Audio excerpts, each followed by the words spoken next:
Alright, we've got the UART portion of the GPS wired up, and the way you know that it's the correct receive transmit orientation, remember that in UARTs a RX is going to receive from a TX and a TX is going to transmit to an RX. So the way you make sure that you've got the correct pinouts is you take a look at the connector, and if you notice on the left hand side you've got the red 5-volt, then you've got the RX, then you've got TX, which is yellow, RX, which is green, and then you've got the black ground.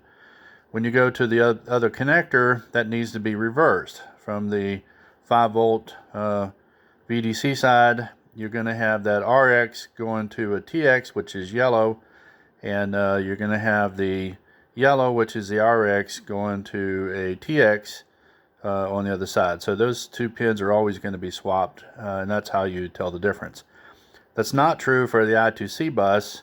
The SDA data pin always has to connect to the SDA data pin. So yellow will go, orange will connect to orange, and blue will connect to blue. Blue is probably the clock, if I look at the orientation here on the I2C bus, and the orange is probably the data. SDA is data and SCL is clock.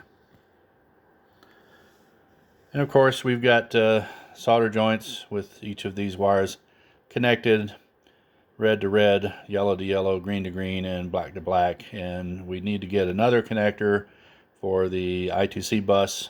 That's a MP 1.25 connector, and wire that one up, and we'll have the compass ready to go.